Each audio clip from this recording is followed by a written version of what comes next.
Hello friends, आज हम ठोसों में विद्युतीय गुणधर्म के बारे में विस्तार से अध्ययन करेंगे और साथ ही इलेक्ट्रॉनिक दोष के बारे में भी पढ़ेंगे।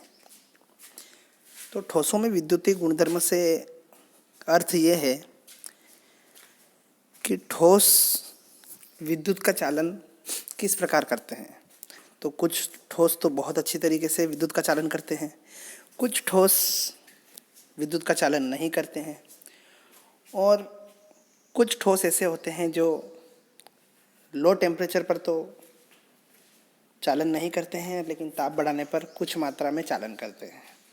तो इस अलग अलग प्रवृत्ति के कारण विद्युत चालकता के आधार पर ठोस पदार्थ को 3 भागों में बांटा गया। ठोस 3 प्रकार के होते हैं। एक तो चालक यानी कंडक्टर, दूसरा अर्धचालक सेमीकंडक्टर और तीसरा कुचालक अचालक या विद्युत रोधी जिसको बोलते हैं इंसुलेटर। तो सबसे पहले देखते हैं हम चालक यानी कंडक्टर। वे ठोस जो विद्युत का चालन बहुत आसानी से करते हैं वे चालक पदार्थ कहलाते हैं।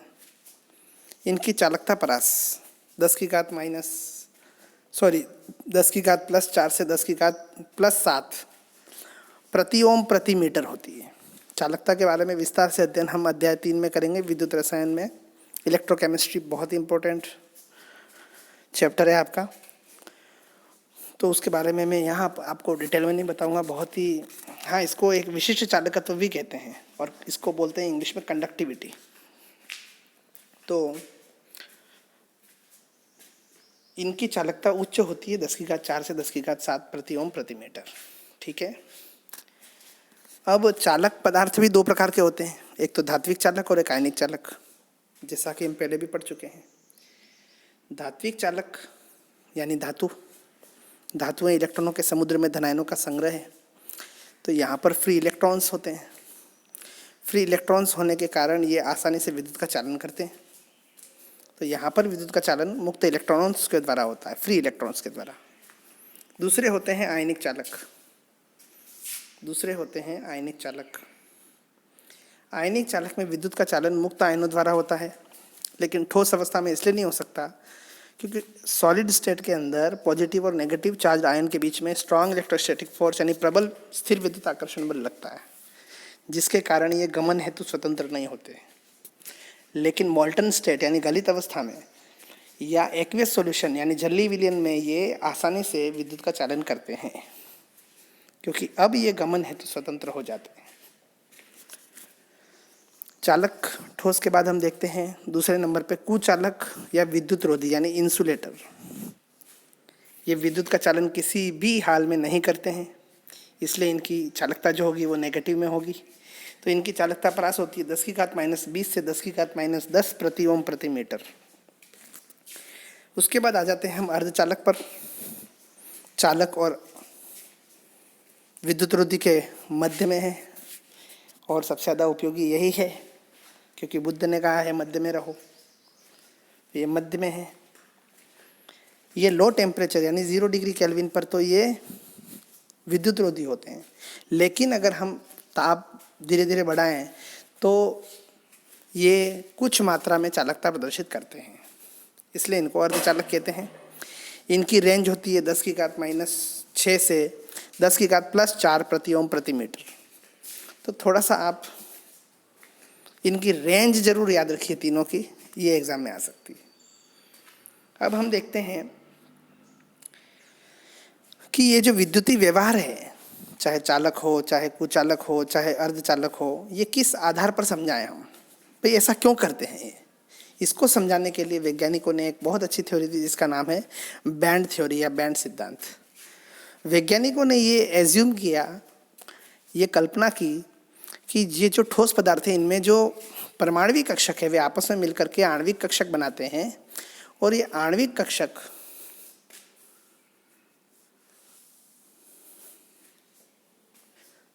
बैंड का निर्माण करते हैं। तो इसमें जो संयोजकता कोश के जो परमाणविक कक्षक हैं, संयोजी परमाणविक कक्षक, वे आपस में मिलकर के जो आणविक कक्षक बनाते हैं और उनसे जो बैंड बनते हैं उसको बोलते हैं अपन संयोजकता बैंड, है ना। ये इलेक्ट्रॉन से भरा हुआ रहता है। बाह्यतम कोश, जो संयोजी कोश में ही इलेक्ट्रॉन्स रहते हैं, सारी क्रियाएं इसी से होती हैं, सारी केमिकल रिएक्शंस भी संयोजी कोश द्वारा ही संपन्न होती हैं।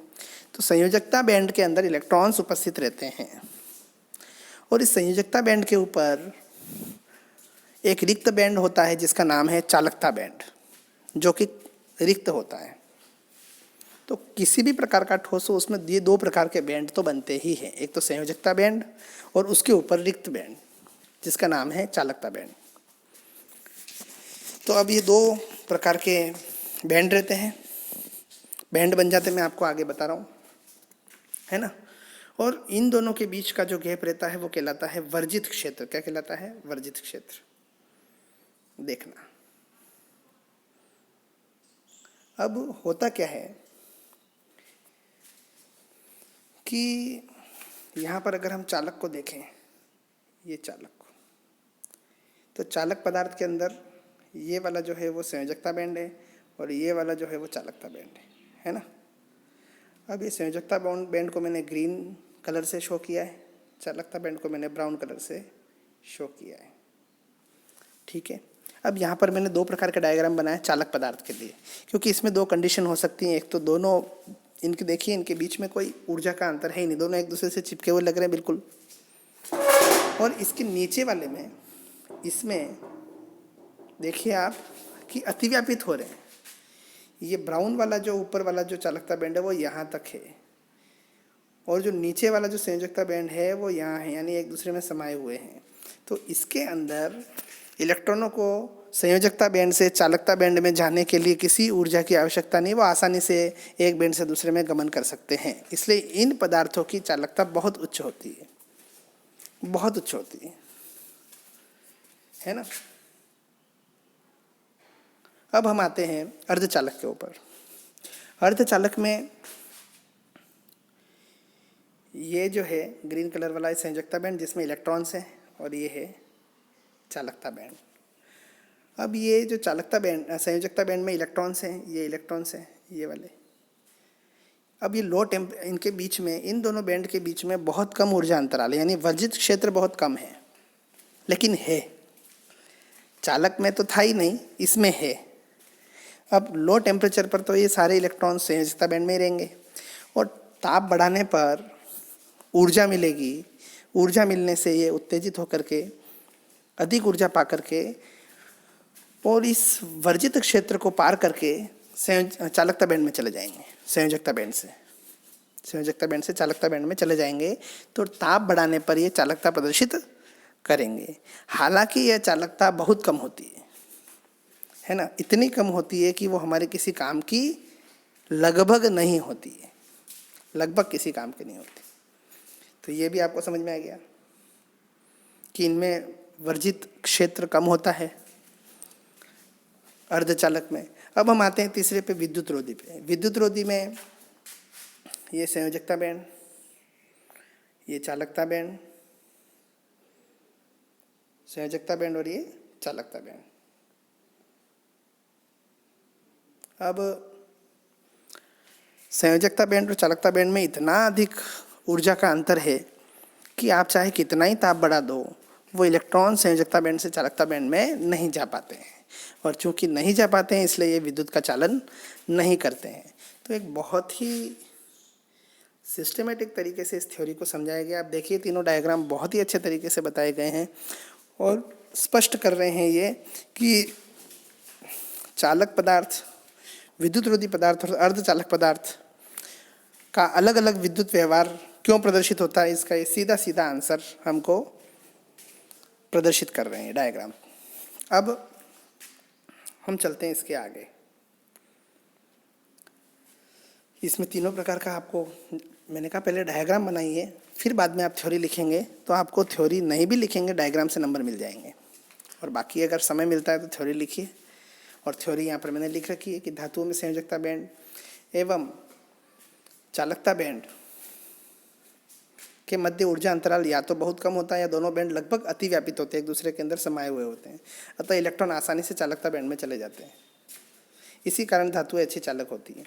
कुचालक में संयोजकता बैंड और चालकता बैंड के मध्य ऊर्जा अंतराल इतना अधिक होता है कि क्योंकि इलेक्ट्रॉन इस वर्जित क्षेत्र को लांघ नहीं पाते, इसलिए इनकी चालकता कम होती है या लगभग नगण्य होती है। अर्धचालकों में संयोजकता बैंड और चालकता बैंड के मध्य ऊर्जा अंतराल कम होता है। परम शून्य ताप पर चालकता बैंड रिक्त होने के कारण ये विद्युत रोधी की तरह व्यवहार करते हैं, जबकि ताप बढ़ाने पर कुछ इलेक्ट्रॉन संयोजकता बैंड से चालकता बैंड में चले जाते हैं और चालकता प्रदर्शित करते हैं, जैसे सिलिकॉन और जर्मेनियम इसके सबसे अच्छे उदाहरण हैं। बुक में ऐसा डायग्राम था, लेकिन मैंने मेरे हिसाब से वो बनाया, आप देख लीजिए, आपको जो डायग्राम अच्छा लगे आप उस हिसाब से प्रदर्शित कीजिए। इसलिए मैं इस डायग्राम को इसलिए नहीं समझाऊंगा क्योंकि मैं ऊपर ऑलरेडी समझा चुका हूँ आपको। अच्छा, अब ताप में वृद्धि से अर्धचालक और इन विभिन्न प्रकार के ठोस पदार्थों की चालकता पर क्या प्रभाव पड़ता है। तो ताप बढ़ाने पर अर्धचालकों की चालकता तो बढ़ती है, हमने पहले ही पढ़ा। और चालकों की चालकता, चालक दो प्रकार के होते हैं, धात्विक चालक और आयनिक चालक, है ना। तो धात्विक चालकों में ताप वृद्धि से कंपन गतिविधियां बढ़ जाती है, जिसके कारण चालकता घटने लगती है। धात्विक चालक में ऑलरेडी इलेक्ट्रॉन्स फ्री हैं, और अगर टेम्परेचर बढ़ाएंगे तो उनके कंपन बढ़ेंगे, और कंपन बढ़ने से उनकी गति बाधित होगी, इसलिए चालकता उल्टा कम हो जाएगी। तो ये एक बहुत इंपॉर्टेंट फैक्टर है, पूछा जा सकता है धात्विक चालकों की चालकता पर ताप का क्या प्रभाव पड़ता है। अब हम देखते हैं अर्धचालकों में विद्युत चालकता। अर्धचालकों में विद्युत चालकता, अर्धचालक हम जानते हैं वे ठोस पदार्थ जो निम्न ताप पर विद्युत रोधी और ताप बढ़ाने पर चालक की तरह व्यवहार करते हैं, अर्धचालक कहलाते हैं। ये अर्धचालक दो प्रकार के होते हैं। एक तो शुद्ध, जिनको बोलते हैं नएज या आंतर। नएज या आंतर अर्धचालक का मतलब है बिल्कुल प्योर शुद्ध अर्धचालक। तो शुद्ध सिलिकॉन, जर्मेनियम, ये सब नएज अर्धचालक कहलाते हैं। ये 0 डिग्री केल्विन पर पूर्णतः विद्युत रोधी होते हैं। ताप बढ़ाने पर कुछ सहसंयोजक बंध टूट जाते हैं और इलेक्ट्रॉन संयोजकता बैंड से चालकता बैंड में चले जाते हैं, तो कुछ मात्रा में चालकता प्रदर्शित करते हैं, लेकिन ये चालकता इतनी कम होती है कि हमारे किसी काम की नहीं, इसका हम कुछ उपयोग नहीं कर सकते, है ना। तो कहने का मतलब संत लोग बहुत अच्छे हैं, है ना। ये प्योर, वो भी प्योर होते हैं, लेकिन अगर सभी लोग संत हो जाएंगे तो फिर दुनिया कैसे चलेगी, चल नहीं सकते ना। तो इसी प्रकार से शुद्ध अर्धचालक भी किसी काम के नहीं होते हैं, उनको अशुद्ध करना पड़ेगा, उनमें अशुद्धि मिलानी पड़ेगी तब जाकर के, यानी कोई भी ऐसी क्रिया करनी पड़ेगी जिससे इनकी चालकता में थोड़ी वृद्धि हो और वो चालकता हमारे किसी काम आ सके। तो नेज या आंतर अर्धचालक आप समझ गए। शुद्ध अर्धचालक, शुद्ध सिलिकॉन या शुद्ध जर्मेनियम ही नेज अर्धचालक, या अच्छा इंग्लिश में कहते हैं इनको इंट्रिंसिक सेमीकंडक्टर्स, ठीक है। दूसरे होते हैं अशुद्ध या अपद्रव्य अर्धचालक, यानी इम्प्योर या एक्सट्रिंसिक। तो नेज अर्धचालक यानी शुद्ध अर्धचालक व्यवहारिक रूप से उपयोगी नहीं होते हैं। इनकी उपयोगिता को बढ़ाने के लिए, इनकी चालकता को बढ़ाने के लिए इनमें बाहर से किसी अन्य तत्व को अशुद्ध के रूप में मिलाया जाता है, और इस मिलाने की प्रोसेस को, इस प्रक्रम को डोपिंग कहते हैं, है ना। ये जो अशुद्धि मिलाने की प्रक्रिया है उसको डोपिंग कहते हैं, ठीक है। डोपिंग मिलाकर इसकी, इनकी चालकता में वृद्धि दो प्रकार से की जाती है। एक तो इलेक्ट्रॉन धनी अशुद्धियाँ मिलाकर, और एक इलेक्ट्रॉन न्यून अशुद्धियाँ मिलाकर। तो सबसे पहले हम देखेंगे इलेक्ट्रॉन धनी अशुद्धि मिलाने पर क्या परिवर्तन होता है और किस प्रकार का अर्धचालक हमको प्राप्त होता है। तो जब किसी शुद्ध सिलिकॉन या शुद्ध जर्मेनियम अर्धचालक यानी नेज अर्धचालक में इलेक्ट्रॉन धनी अशुद्धि मिलाते हैं तो n प्रकार के अर्धचालक बनते हैं। ये देखिए, चूँकि यहाँ शुद्ध सहसंयोजक बंध होते हैं, इसलिए मैंने यहाँ पर अब लाइनिंग से एक एक इलेक्ट्रॉन के माध्यम से सहसंयोजक बंध बना करके प्रदर्शित किया है। डायग्राम बुक में और भी थे, लेकिन मुझे यही ज़्यादा अच्छा लगा, इसलिए मैंने हाथ से बना करके लगाया। आपको जो भी अच्छा लगे, डायग्राम इम्पोर्टेंट नहीं है, कोई भी डायग्राम बनाइए जो आपको अच्छा लगे, जिस बुक से अच्छा लगे, बस सही होना चाहिए, स्पष्ट होना चाहिए, साफ सुथरा होना चाहिए, हेडिंग होनी चाहिए नीचे, बस ये थोड़ा ध्यान रखने की बात है। तो अगर सिलिकॉन और जर्मेनियम 14वें वर्ग से संबंधित है, 14वें वर्ग आप समझ गए ना, कार्बन परिवार। काली सीता गई सत्यनारायण पर्वत पर, काली सीता गई सत्यनारायण पर्वत पर, आपने देखा होगा कार्बन, काली सीता गई सत्यनारायण पर्वत पर। तो ये 14वां वर्ग है पूरा, इसको बोलते हैं कार्बन परिवार। ठीक है, तो ये जो 14वें वर्ग के तत्व हैं, इनमें संयोजी कोश में 4 इलेक्ट्रॉन रहते हैं। तो इसका मतलब ये है कि इनका प्रत्येक परमाणु अन्य 4 परमाणुओं से सहसंयोजक बंध बना लेता है और बिल्कुल व्यवस्थित हो जाता है। अगर इसमें 15वें वर्ग की अशुद्धि मिला दी जाए, 15वां वर्ग कार्बन के बाद कौन आता है? नाइट्रोजन। 15वां वर्ग कौन सा है?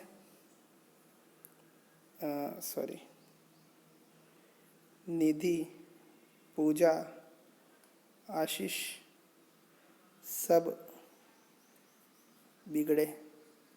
नाइट्रोजन, फॉस्फोरस, आर्सेनिक, एंटीमनी या बिस्मथ, ये है वर्ग 15। अब इनमें संयोजी इलेक्ट्रॉन होते हैं 5।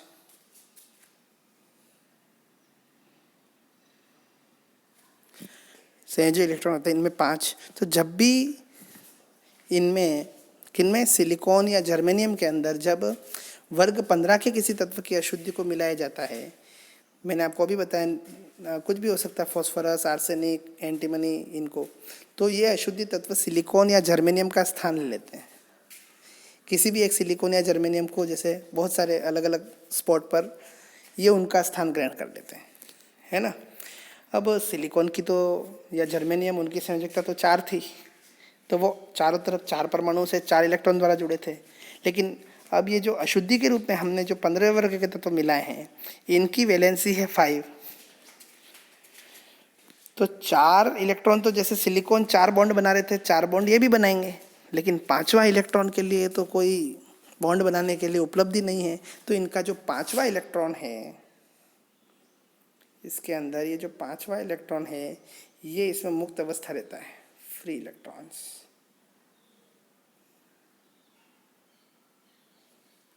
फ्री इलेक्ट्रॉन से, इस फ्री इलेक्ट्रॉन्स के कारण ही चालकता बढ़ जाती है। और चूंकि यहाँ पर ये चालकता इलेक्ट्रॉन्स यानी नेगेटिव इलेक्ट्रॉन के कारण होती है, ऋणावेशित इलेक्ट्रॉन के कारण होती है, इसलिए नेगेटिव आने के कारण इसको बोलते हैं एन प्रकार के अर्धचालक, है ना। कहने का मतलब, जब भी किसी शुद्ध सिलिकॉन या जर्मेनियम अर्धचालक के अंदर उससे आगे के वर्ग की, यानी 15वें वर्ग की, 16वें वर्ग की, जो भी है 15वें वर्ग की अशुद्धि मिलाई जाए, तो एन प्रकार के अर्धचालक का निर्माण होता है। और एन प्रकार का, एन क्या है यहाँ पर? एन का मतलब है नेगेटिव, क्योंकि यहाँ पर जो कंडक्टिविटी है वो नेगेटिव चार्ज्ड इलेक्ट्रॉन्स के कारण है, इसलिए इसको बोलते हैं एन टाइप सेमीकंडक्टर। तो भाषा और डायग्राम को आप विशेष ध्यान रखिएगा। साथ ही ये फॉस्फोरस यहाँ पर शो करना है, इसका इलेक्ट्रॉन अलग से बताना है, यहाँ पर मुक्त इलेक्ट्रॉन लिखना है, इन सब बातों को थोड़ा आप ध्यान रखिएगा, ये मेरा आपसे निवेदन है। अब हम चलते हैं आगे इलेक्ट्रॉन न्यून अशुद्धियों पर। अब इसी नेज अर्धचालक में अगर वर्ग 15 के स्थान पर वर्ग 13 की अशुद्धि मिलाई जाए, तो पहले तो सभी सिलिकॉन 4-4 बॉन्ड बना करके बिल्कुल व्यवस्थित थे। अब मैंने क्या किया, इसके अंदर वर्ग 13 कौन सा है भाई? बोरॉन परिवार, बैंगन, आलू, गाजर, इन, थैला, ये है वर्ग 13। ठीक है, वर्ग 13 के अंदर इनमें से किसी को भी मिलाने पर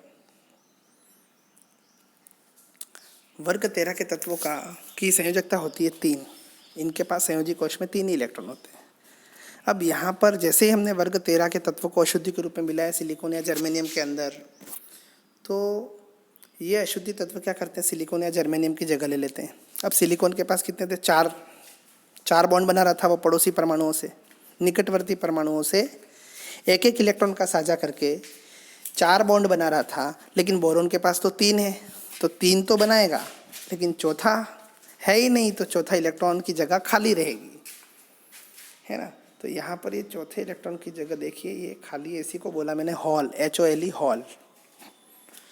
इसको मैं कह सकता हूँ जहाँ पर इलेक्ट्रॉन होना चाहिए था वो इलेक्ट्रॉन नहीं है, इसका मतलब ये है, ये इसको कह सकते हैं इलेक्ट्रॉन की कमी होना। और इलेक्ट्रॉन की कमी का मतलब है धनात्मक छिद्र, और धनात्मक छिद्र को ही कहते हैं हम हॉल। ठीक है।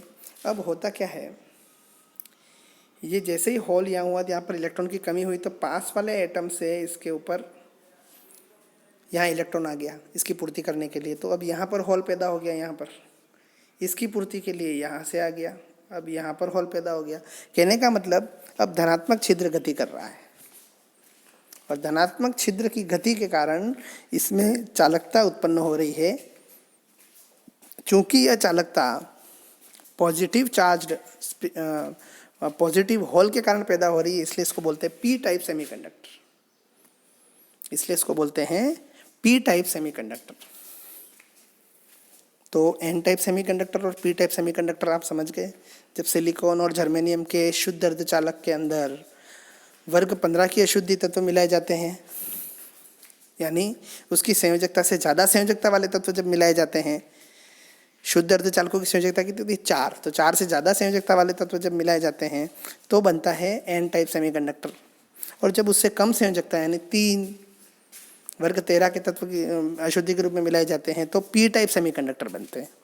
तो ये दोनों परीक्षा की दृष्टि से मोस्ट इंपॉर्टेंट है, एन टाइप सेमीकंडक्टर और पी टाइप सेमीकंडक्टर। आपके फिजिक्स में भी ये टॉपिक आएंगे, इसलिए आप इनको ध्यान से पढ़िए, ये कॉमन टॉपिक्स हैं। अब हम देखते हैं अर्धचालकों के अनुप्रयोग। एन और पी प्रकार के अर्धचालकों का उपयोग इलेक्ट्रॉनिक्स में ज़्यादा होता है, डायोड्स वगैरह बनाने में। डायोड, रेक्टिफायर, ट्रांजिस्टर और सोलर सेल। ट्रांजिस्टर का उपयोग रेडियो आवृत्ति के संकेतों को पहचानने और उनके एम्प्लीफिकेशन में किया जाता है। सोलर सेल एक उच्च दक्षता के डायोड है जिन्हें फोटो डायोड भी कहा जाता है। इनका उपयोग प्रकाश ऊर्जा को विद्युत ऊर्जा में बदलने के लिए किया जाता है। गैलियम आर्सेनाइड एक ऐसा अर्धचालक है जो कि संकेतों को तुरंत पहचान करने में सक्षम है। ये भी अर्धचालकों का मुख्य उपयोग है। संक्रमण metal oxide, zinc sulphide, CDS, FeO आदि दृश्य व पराबैंगनी प्रकाश के प्रति संवेदनशील है, अतः कार्बनिक प्रकाश रसायन में उपयोगी हैं। बहुत सारी ऑर्गेनिक रिएक्शंस केवल रेडिएशंस की मदद से होती है, तो वहाँ पर ये अर्धचालक युक्तियाँ बहुत काम की चीज़ें हैं। अब मैं आपको बता रहा था, इसके बाद जस्ट हम पढ़ेंगे इलेक्ट्रॉनिक दोष।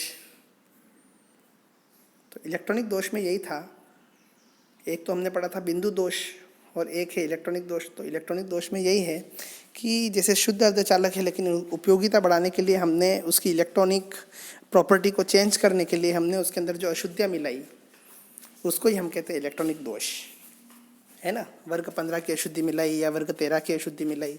तो परम शून्य ताप पर आदर्श क्रिस्टल में इलेक्ट्रॉन निम्न ऊर्जा स्तर में होते हैं, परंतु टेम्परेचर बढ़ाने पर उच्च ऊर्जा स्तर में चले जाते हैं और कंडक्टिविटी शो करते हैं। इसी प्रकार सिलिकॉन और जर्मेनियम अर्धचालकों में अशुद्धि के रूप में 13वें और 15वें वर्ग के तत्व मिलाने पर इनकी चालकता बढ़ती है। इसी को ही बोलते हैं हम इलेक्ट्रॉनिक दोष, electronic defect.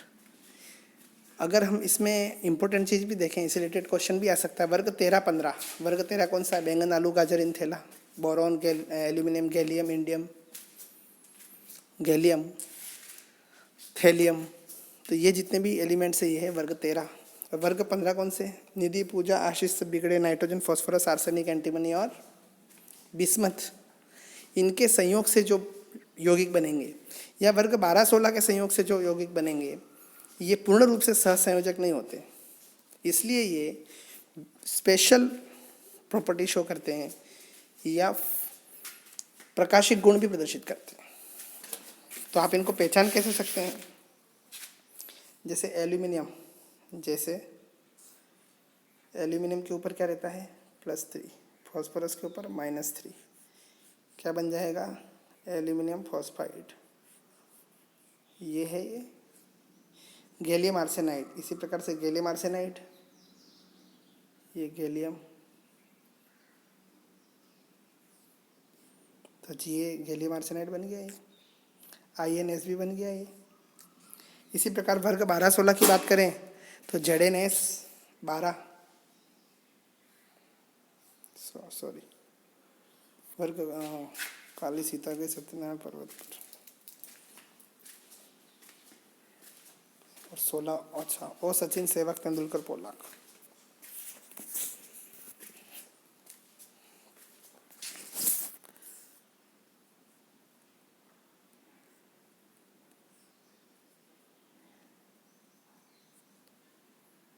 Sachin, Sehwag, Tendulkar, Pollock, है ना। तो इनसे जो एलिमेंट बनेंगे, यौगिक बनेंगे, वो कहलाएंगे वर्ग 12-16 के। नहीं, वर्ग 14 हो गया ना, वर्ग 12 कहलाएगा जिंक का। ये जान कैद हो गई एक तो। ये वर्ग 12 ये रहा। वर्ग 16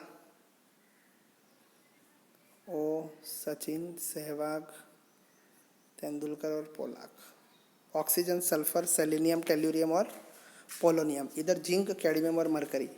तो इनके संयोग से देख लो, इसको ले लो पॉजिटिव, इसको ले लो नेगेटिव। ZNS बनाओ, CDS बनाओ, HGS बनाओ, है ना, CDAC बनाओ, ये CDAC बनाओ, कुछ भी बना लो इससे। आप संयोजकता से बना लेंगे, मुझे विश्वास है। तो ये जितने भी एलिमेंट हैं इनको बनाना भी आना चाहिए, आपको पहचानना भी आना चाहिए। जैसे आपको कोई पूछे ZNS किस प्रकार का यौगिक है, जिंक है 12वें का, 12वें वर्ग का, और सल्फर है 16वें वर्ग का, 12-16, वर्ग 12-16 से बनने वाला यौगिक है। तो ये कुछ इम्पोर्टेंट चीज़ें हैं आपकी। अब एग्ज़ाम में क्या आ सकता है वो आप अपन इनके इम्पोर्टेंट क्वेश्चन कर लेते हैं। तो इसके मुख्य प्रश्न हम देख लेते हैं, बाद में हम नोट भी कर लेंगे। चालक, विद्युत रोधी और अर्धचालक पदार्थों की चालकता परास लिखिए। चालक की है 10⁴ से 10⁷ प्रति ओम प्रति मीटर। विद्युत रोधी की है 10⁻⁻20 से 10⁻⁻10 प्रति ओम प्रति मीटर। अर्धचालक की है 10⁻⁻6 से 10⁻+4 प्रति ओम प्रति मीटर। एन और पी प्रकार के अर्धचालकों को चित्र बनाकर समझाइए। ऊपर स्पष्ट कर रखा है, बना लीजिएगा। सिलिकॉन को बोरोन से डोपित करते हैं। बोरोन है वर्ग 13 का, पी प्रकार का अर्धचालक बनेगा। वर्ग 14 के तत्व को एन प्रकार के अर्धचालक में रूपांतरित करने के लिए वर्ग 15 मिलाएंगे, 15 के तत्व मिलाएंगे। निम्नलिखित को पी या एन प्रकार के अर्धचालकों में वर्गीकृत कीजिए। इंडियम से डोपित Ge। इंडियम कहाँ का है भाई? बैंगन, आलू, गाजर, इन थैला। बोरॉन, एल्यूमिनियम, गैलियम, इंडियम और थैलियम वर्ग 13 से रिलेटेड है। और वर्ग 13 से रिलेटेड करते तो पी प्रकार का अर्धचालक बनता है ना। तो इसमें पी बनेगा। दूसरा है सिलिकॉन से डोपित बोरॉन, इसमें एन प्रकार का बनेगा। क्यों बनेगा भाई? इसमें एक्चुअल में क्या है, ये गलत छप गया है, लेकिन गलत छपने में अपने को उत्तर सही लिखना पड़ेगा। एक्चुअल में पूछना ये चाह रहा था ये कि बोरॉन से डोपित सिलिकॉन, लेकिन यहाँ लिख दिया सिलिकॉन से डोपित बोरॉन। अब बोरॉन तो सब, बोरॉन में तो 3 बॉन्ड बने हुए हैं, और इसमें जब हम 4 संयोजकता वाला कोई एलिमेंट मिलाएंगे तो एन प्रकार का बनेगा। लेकिन ये चूंकि क्वेश्चन ही गलत है, इसलिए यहाँ पर ये ऐसा नहीं आएगा। ये उल्टा क्वेश्चन है। ये क्वेश्चन है बोरॉन से डोपित सिलिकॉन, और बोरॉन से डोपित सिलिकॉन पर पी प्रकार का बनेगा, पी प्रकार का बनेगा, है ना। इसलिए इसमें थोड़ा कंफ्यूज नहीं हो आप। Non stoichiometric cuprous oxide Cu2 प्रयोगशाला में बनाया जाता है। इसमें कॉपर व ऑक्सीजन का अनुपात 2:1 से कम है। क्या आप इस तथ्य की व्याख्या कर सकते हैं कि ये पदार्थ पी प्रकार का अर्धचालक है? अरे, अनुपात 2:1 से कम इसलिए है क्योंकि कुछ क्यूप्रस आयन क्यूप्रिक आयन में बदल गए हैं, और क्यूप्रिक आयन में बदल के तो क्या हुआ, धनात्मक छिद्र उत्पन्न हो जाएगा। हमने देखा था पहले ठोसों में, त्रुटियों में, और धनात्मक छिद्र उत्पन्न हो जाएगा। इसका मतलब क्या है, धनात्मक छिद्र उत्पन्न होता है तो वहाँ पर कौन सा अर्धचालक बनता है? पी प्रकार का अर्धचालक बनता है। तो ये पी प्रकार का अर्धचालक बन जाएगा। चालक, विद्युत रोधी और अर्धचालक को बैंड सिद्धांत के आधार पर समझा सकते हैं आप। अब ये इसके जो इम्पोर्टेंट क्वेश्चन है वो मैंने आपको नोट करवा दिए हैं, ये आप नोट कर लीजिए।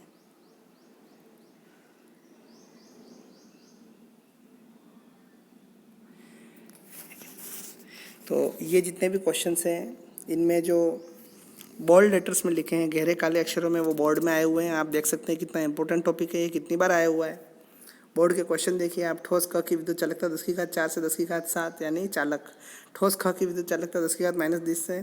क और ख को पहचानिए और इनके नाम लिखिए। एक है चालक और एक है विद्युत रोधी। विद्युत चलन के आधार पर अर्धचालक और अर्धचालक को समझाइए। अचालक और अर्धचालक सिंपल है ना। एन और पी प्रकार के अर्धचालक को चित्र बनाकर समझाइए। बिल्कुल समझा सकते हो। जब सिलिकॉन को बोरॉन से डोपित करते हैं पी प्रकार का अर्धचालक प्राप्त होता है। जर्मेनियम में आर्सेनिक मिलाने पर, आर्सेनिक तो 15वें वर्ग की अशुद्धि है यानी एन प्रकार का अर्धचालक बनेगा। ये सारे क्वेश्चन आप देखिए, इसमें बहुत ही, ये यहाँ पर मैंने क्वेश्चन को सही कर दिया है। देखिए इस क्वेश्चन को अपने सही कर दिया इसमें। ये वाला देखिए, बोरॉन से डोपित सिलिकॉन कर दिया मैंने इसमें। तो आप क्वेश्चन तो इसी से लिखिए यहाँ पर, ठीक है। ये आयन से डोपित जी, बोरॉन से डोपित सिलिकॉन है ना। वर्ग 14 के तत्वों को एन प्रकार के अर्धचालक में उपयुक्त अशुद्धि मिलाकर रूपांतरित करना है। अशुद्धि किस वर्ग से संबंधित होगी? 15वें वर्ग से संबंधित होगी, वर्ग 15, ठीक है। निम्नलिखित को ये अपन ने कर दिया, ये भी अपन ने क्वेश्चन अभी कर लिया, ठीक। चालक, विद्युत रोधी और अर्धचालक पदार्थ को बैंड सिद्धांत के आधार पर समझाइए। समझा देंगे, चलो। संकेतों को पहचानने के लिए गैलियम आर्सेनाइड अपन ने पढ़ा था अभी। वर्ग 13, 15 और वर्ग 12, 16 के यौगिक के उदाहरण दीजिए। इनकी क्या विशेषता है? प्रकाशिक गुणों को प्रदर्शित करते हैं और उदाहरण मैंने आपको ऊपर बता दिए थे। निम्न में से कौन सा उदाहरण, ये चूंकि बुक से लिखा है इसलिए आप इसमें कंफ्यूज नहीं हो। बुक में देख लें क्या क्वेश्चन क्या है। नेज या आंतर अर्धचालक किसे कहते हैं? शुद्ध सिलिकॉन या जर्मेनियम। धातु की चालकता ताप बढ़ाने पर घटती क्यों है? क्योंकि वो ऑलरेडी फ्री रहते हैं और ताप बढ़ाने पर उनकी कंपन बढ़ जाते हैं। कंपन बढ़ने से उनकी गति में अवरोध उत्पन्न होता है, इसलिए उनकी चालकता कम हो जाती है, ठीक है। ये क्वेश्चन आपके कोर्स के लगभग बाहर है इसलिए ये नहीं करें। ये आपके अतिचालक हटा दिया कोर्स से। एक पी प्रकार का पदार्थ विद्युतीय रूप से क्या होता है? उदासीन। और ताप बढ़ाने पर अर्धचालकों की चालकता बढ़ जाती है, क्यों? क्योंकि ताप बढ़ाने पर इलेक्ट्रॉन संयोजकता बैंड से चालन बैंड में, चालकता बैंड में चले जाते हैं। तो ये कुछ इंपॉर्टेंट क्वेश्चंस हैं एग्ज़ाम के हिसाब से। मुझे आशा है कि आपको आज का टॉपिक पूरा समझ में आया होगा। किसी प्रकार की समस्या होने पर आप मैसेज बॉक्स में लिखिए और आप केवल देखिए मत, साथ में ऑडियो सुनेंगे। कल भी एक भैया का आया था, मैसेज आया था कि समझ में नहीं आया। समझ में तब आएगा जब आप ऑडियो भी साथ में सुनेंगे। बहुत सारी इन्फॉर्मेशन हमको ऑडियो से मिलेगी। आप केवल देखेंगे तो आप नोट्स देखने से कुछ समझ में आ जाता तो फिर सब बुक से ही पढ़ लेते, तो फिर टीचर्स की ज़रूरत क्या है? तो समझना ज़रूरी है, इसलिए आप वीडियो के साथ साथ ऑडियो भी सुनते जाएं तो ही आपको समझ में आएगा। और किसी भी प्रकार की कोई प्रॉब्लम हो तो आप बता सकते हैं। आप थोड़ा आवर्त सारणी का भी इसमें अध्ययन करें। वर्ग 13, वर्ग 14, वर्ग 15, इसमें कौन कौन से एलिमेंट हैं आते हैं ये। तो आप, मुझे आशा है कि नोट्स के साथ साथ आप इन क्वेश्चंस को भी डेली कर रहे होंगे। अगर आप इनको व्यवस्थित करते हैं रोज़ तो आपको कोई दिक्कत नहीं आएगी, आपका एक लेसन कंप्लीट हो जाएगा। धन्यवाद।